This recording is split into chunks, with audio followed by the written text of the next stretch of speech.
Very good, I mean that's a good way of thinking. तो iPhone, bike और gold के बाद कोई बड़ा चीज़ नहीं लिया? नहीं, आज तक नहीं लिया.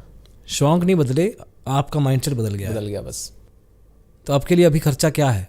व्हाट इज़ योर बिग खर्चा दैट यू फील के ये तो होना चाहिए? बस राशन पानी और हमारा कपड़े, बस यही दो है, बाकी और कुछ भी नहीं है ऐसे.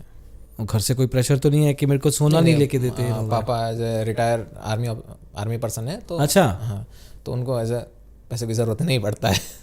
यार बहुत चीज़ें फ़र्क पड़ती है ना. जब आप लेके गए होगे आईफोन वगैरह तो घर वालों ने कहा होगा ये क्या खर्चा कर रहा है तू इतना? उनको लगा होगा कि this is weird. Now it is normal. अभी तो फिलहाल नॉर्मल है, बट ऐसे ही होना चाहिए. आप ये फोमो वोमो बहुत पीछे रह गया, वो शुरू में था. स्टार्टिंग में था एक्चुअली, देखा जाए तो. Fair enough. ट्रेडिंग कभी फुल टाइम बनेगा? फुल टाइम बनेगा. आर यू अ पर्सन, जैसे कहते हैं ना पर्सनैलिटी? मैं बनूंगा फुल टाइम, मेरे को करना भी है, लेकिन एज ए फुल टाइम क्या चीज़ सेम ही है, मेहनत उतना ही है, टाइम भी उतना ही देना है एक्चुअली. हाँ, अभी मैं एज ए यूट्यूब पे भी हूँ कि यूट्यूब पे एक्चुअली. हाँ, यूट्यूब चैनल है? जी. ओह कूल. एम ट्रेडर नाम से है, अभी स्टार्टिंग ही किया, ज़्यादा दिन नहीं हुआ है. तो मैंने पहले एज ए टिप विप तो नहीं देते ना? नहीं कुछ नहीं. मैं एज ए एनालिसिस भी नहीं देता हूँ, क्योंकि मैं तो क्या व्हाट इज इट अबाउट? बस मैं जो भी मैं एक्सपीरियंस करता हूँ ट्रेडिंग में होने के बाद उसको शेयर करता हूँ, जो भी मैं ट्रेड करता हूँ. मैं कल परसों ही ट्वीट किया था मैंने कि यार एक ट्रेडिंग व्लॉग होना चाहिए जिसमें एक ट्रेडर अपना बताए कि मेरा माइंडसेट क्या है at after the market hours, या जो भी मतलब मेरा हफ्ते में एक दिन मेरे को भी बताए. That's important. संडे को बनाता हूँ. अब इसलिए करता हूँ कि एज ए यूट्यूब से जो मेरा फिक्स इनकम आना चाहिए, तब मैं एज ए जॉब छोड़ सकता हूँ. धंधे वाला सोचते हो, बिजनेस माइंडेड हो आप. तो एक तरीके से rather than spending in different streams, you are trying to earn from different streams कि कहाँ से पैसा आ सकता है, जनरली पैसा आ सकता है.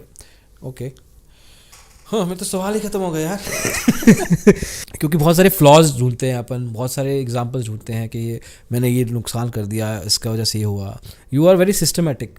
तो सिस्टमेटिक बंदा इन अ सेंस बोरिंग होता है. हाँ, क्योंकि एक्चुअल काम बहुत बोरिंग है ये. हाँ, देखा जाए तो, क्योंकि आप एक ही चीज़ कर रहे हो, बार बार अपनी स्ट्रेटेजी को बदलने की कोशिश नहीं करते, या कुछ नया कि यार मैं 2 का 2.5 या 2.25 कर लूँ. नहीं, तब तक तो नहीं करता हूँ. वो गलत क्यों है? वो तो गलत नहीं है. नहीं, जैसे लालच की तरफ से नहीं कह रहा. हाँ, गलत नहीं है, लेकिन क्या मैं एज ए कंफर्टेबल की बात कर रहा हूँ, मैं कंफर्ट हूँ इसमें. दिल की बात करो कि आप कहाँ पे रुकना चाहते हो, आप मतलब सेटिस्फाइड किस में हो. मैं एज ए 2% या 2.5% में मैं सेटिस्फाइड हूँ. क्या अभी जैसे कि मैं अभी की मैं बात करूँ तो मैं एज ए 1:3 का रिस्क रिवॉर्ड लेके चलता हूँ. As a 1% as a stop loss and 3% is a target. लेकिन मेरे जो है स्टॉप लॉस भी लगेंगे तो ऑन एन एवरेज वो 2 या 3% में आएंगे मंथ का. फेयर. दिन में या महीने में कितने ट्रेड्स हो जाते हैं आपके? 4 ही ट्रेड, मतलब टोटल गिन के होंगे 12 ट्रेड टोटल, कि 3 पिरामिडिंग है. कैसे बढ़ते हैं? अच्छा, 3 एवरी वीक, तो 4x3. हाँ, बस. मेजरली निफ्टी में करते हो? मेजरली निफ्टी में करता हूँ. बैंक निफ्टी कभी कभी. क्यों? आज तक मैं किया नहीं हूँ, बहुत कम किया हूँ. वाई? बैंक निफ्टी एज मेरे को एज बहुत ज़्यादा वॉलेटाइल लगता है उसको, मतलब एज ए वाइल्ड एनिमल लगता है. अब पहले से एक डर भी है. पहले के जो ट्रेडर्स थे वो थोड़ा सा डर भी बैठा दिया है. शायद मैं प्रैक्टिस करूँ तो शायद इसमें भी हो जाए. अभी के टाइम में बात करूँ तो कोई भी इंस्ट्रूमेंट में ट्रेड कर सकता हूँ एज ए, लेकिन मेरे को एज ए टेस्ट के लिए टाइम चाहिए. 1 या 2 महीना उसको टेस्टिंग के लिए मुझे टाइम चाहिए, तब मैं जाके ट्रेड कर सकता हूँ किसी और इंस्ट्रूमेंट में या किसी और इंडेक्स में. मेरे ख्याल से ना आप बड़े संभले हुए हो, तो उस मामले में बहुत सारी चीज़ें आपको डिस्ट्रैक्ट नहीं करती हैं. एंड वो अगर करोगे भी वो तो एक एक्सपेरिमेंट की तरह से छोटे कैपिटल के साथ करोगे. इफ़ यू डू, शायद कब ना ही करो. नहीं, मेरे को ऐसा, मैं वही तो बोला आपको, मैं एक ट्रेडर हूँ, मैं ऊपर भी जा सकता हूँ, नीचे भी जा सकता हूँ. तो मैं इंस्ट्रूमेंट क्यों चेंज करूँ? सीधी बात है. जाएगा तो बाजार 2 ही तरफ जाएगा, या तो ऊपर जाएगा नीचे जाएगा. तो मैं क्यों ना अपने एनालिसिस के हिसाब से इसको करूँ. इसलिए मैं ज़्यादा इंडेक्स या कोई चीज़ चेंज नहीं करता ज़्यादा. आपको लाइफ में बहुत सारे पैसे कमाने हैं, या which is not a bad thing, वो गलत चीज़ नहीं होती है, या एक कंफर्टेबल कंसिस्टेंट लाइफ जीनी है?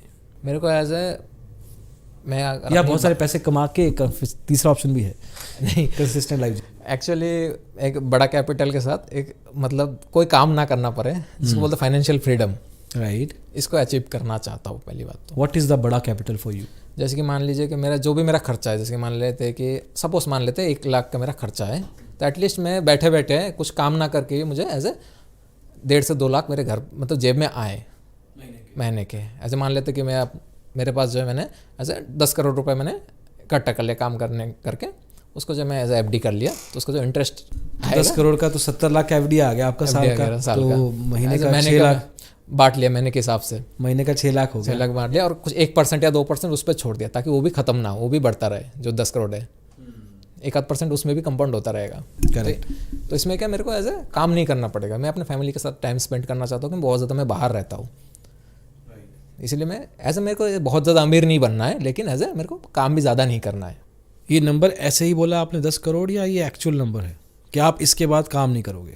मैं ऐसे तो एक एग्जाम्पल किया है, बट ऐसा कोई नंबर सोचा नहीं है। सोचा नहीं है बस। फिर क्योंकि जैसे जैसे लाइफ में पैसा आता है तो अपने खर्चे भी बढ़ते हैं, और खर्चे बढ़ते हैं तो फिर हम कहते हैं और कमा लें।